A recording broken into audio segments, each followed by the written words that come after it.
கொஞ்சம் காஃபி, நிறைய கதைகள். நான் உங்கள் ரேகா. இன்றைக்கான கதை அகழ்விளக்கு. அகழ்விளக்கு பாகம் 1ற்கு உங்களை அன்புடன் அழைக்கின்றேன். தம்னு ஒரு சத்தம். தனது இருசக்கர வாகனத்தில் இருந்து சரிந்து ரோட்டில் விழுந்தாள் ஆதிரா. மயங்கிய நிலையில், இந்த பெண்ணை காப்பாத்த யாராவது வாங்க வாங்க என்று யாரோ எழுப்பும் சத்தம் ஆதிராவுக்கு கேட்டது. பின்னர் அந்த நபர், நீ யாருமா என்று அவளை எழுப்ப முற்பட்டார். அவள் இதழ்கள் விஷ்ணு விஷ்ணு என்று முணங்கியது. இதுவரை யார் பெயரை உச்சரிக்க கூடாது என்று பிடிவாதத்துடன் இருந்தாலோ அப்பெயரை முணுமுணுத்தாள் ஆதிரா. பின்பு யாரோ தன்னை ஆம்புலன்ஸில் ஏற்றுவதை உணர்ந்தாள்.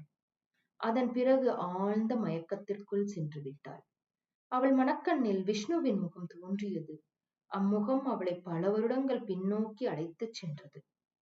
ஆதிரா தன் 6 வயதில் பெற்றோர்களை ஒரு விபத்தில் இழந்தாள். ஒற்றை பெண்ணாக அனாதையாக நின்றாள். அவளை வளர்க்கும் பொறுப்பை உறவினர்கள் யாரும் எடுத்துக்கொள்ள முன்வரவில்லை. ஆகையினால் ஆதிராவை அன்பு இல்லம் என்ற குழந்தைகள் காப்பகத்தில் சேர்த்தனர். அன்பு இல்லத்தின் தலைமை நிர்வாகி சீதா. அவரை சீதாம்மா என்றுதான் அனைவரும் அழைப்பர். அன்பின் மறு உருவம் சீதாம்மா. அனாதையாக வந்த ஆதிராவுக்கு அன்பு இல்லம் அடைக்கலம் தந்தது. சீதாவை தனது அன்னையாகவே எண்ணி நேசித்தாள் ஆதிரா. திக்கற்றவர்களுக்கு தெய்வம்தான் துணை என்பர். அதே போல் உறவுகளற்று நிற்கும் குழந்தைகளுக்கு சீதாம்மாதான் துணை. முதலில் அவ்விடத்தில் தன்னை பொருத்திக் கொள்ள சிரமமாக இருந்தது ஆதிராவுக்கு. யாருடனும் பேச மாட்டாள். தனியாக ஒரு இடத்தில் அமர்ந்து கொண்டு தன் தாய் தந்தையை எண்ணி அழுவாள்.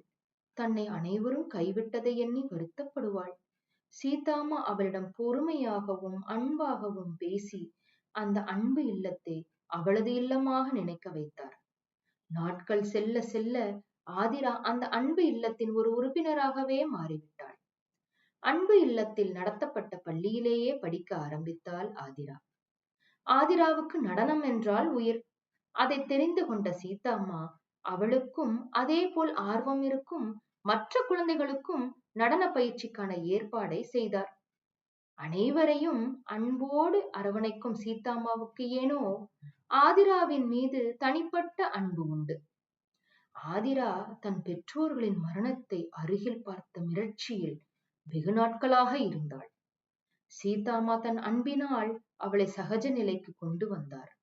அதனாலேயே என்னவோ ஆதிரா மீது இந்த தனிப்பட்ட அன்பு. ஆதிராவும் மிகுந்த ஆர்வத்துடன் கற்றுக்கொண்டாள். படிப்பிலும் அவள் நல்ல கவனம் செலுத்தினாள். ராஜி என்ற அன்பு இல்லத்தில் ஆதிராவுக்கு கிடைத்த ஒரு நல்ல தோழி. ராஜிக்கும் நடனம் பிடிக்கும். அதனாலேயே இருவருக்கும் நட்பு இன்னும் பலமானது. இருவரும் ஒருத்தருக்கொருத்தர் உறுதுணையாக இருந்தனர். வருடங்கள் ஓடின. இருவரும் நல்ல தோழிகள் என்ற நிலையிலிருந்து சகோதரிகளாக மாறினர். இருவரும் நன்றாக படித்து தனியார் மூலம் 12ஆம் வகுப்புக்கான தேர்வை எழுதினர். படிப்போடு சேர்த்து அன்பு இல்லத்தில் நிறைய கைத்தொழிலையும் இருவரும் கற்றுக்கொண்டனர். ஆதிராவுக்கு கணக்கு பாடத்தில் நல்ல ஈடுபாடு உண்டு. அதனாலேயே அன்பு இல்லத்தின் கணக்கு வழக்குகளை பார்த்து கொள்ளும் பொறுப்பையும் ஏற்றுக்கொண்டாள் ஆதிரா. இதனாலேயே சீதாம்மாவின் பொறுப்புகள் வெகுவாக குறைந்தது. 12ஆம் வகுப்பில் நல்ல மதிப்பெண்கள் பெற்று ராஜியும் ஆதிராவும் தேர்ச்சி அடைந்தனர். இருவருக்கும் கல்லூரியில் சேர்ந்து மேல் படிப்பு படிக்க மிகுந்த ஆர்வம் இருந்தது. ஆனால் அதற்கு வெளியூர் செல்ல வேண்டியிருந்தது. சீதாம்மா அனுமதிப்பார்களா என்ற கவலையும் அவர்களை தொற்றிக் கொண்டது. தயங்கியபடியே இருவரும் சீதாம்மாவை சந்தித்தனர். என்னங்கடா 2 பேரும் ஒன்னா வந்திருக்கீங்க, என்ன விஷயம் என்றார் சீதாம்மா. அம்மா அது என்று இழுத்தனர். என்ன சொல்லுங்க என்றார் சீதாம்மா. அம்மா, எங்க 2 பேருக்கும் கல்லூரியில சேர்ந்து மேல் படிப்பு படிக்கணும் ரொம்ப ஆசையா இருக்குதுமா. நீங்க எங்களுக்கு அனுமதி தரணும் என்று ஆதிரா கேட்டாள். சீதாம்மா மௌனமாக இருந்தார். இருவருக்கும் ஒரே கலக்கம். சிறிது நேரம் கழித்து, நீங்க 2 பேரும் கல்லூரியில போய் படிப்பதற்கு நான் தடையிட மாட்டேன். ஆனால் நீங்கள் கல்லூரி விடுதியில் தங்கி படிக்க முடியாது. அன்பு இல்லத்தில் இருந்து தினமும் சென்று வந்துதான் படிக்க வேண்டும் என்றார். உங்களின் பாதுகாப்பு எனக்கு ரொம்ப முக்கியம்.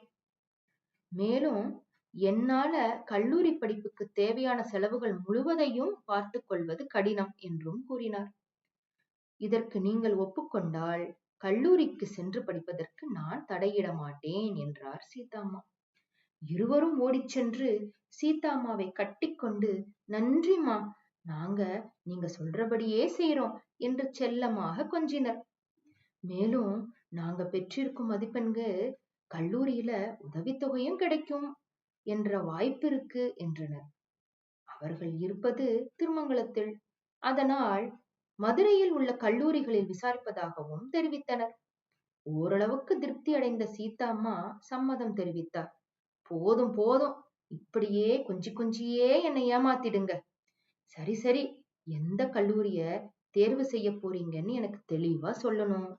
அப்புறம் நான் அந்த கல்லூரிய வந்து பார்த்து முடிவு செய்வேன், சரியா என்று இரண்டு பேரின் தலையிலும் செல்லமாக குட்டு வைத்தாள் சீதாம்மா.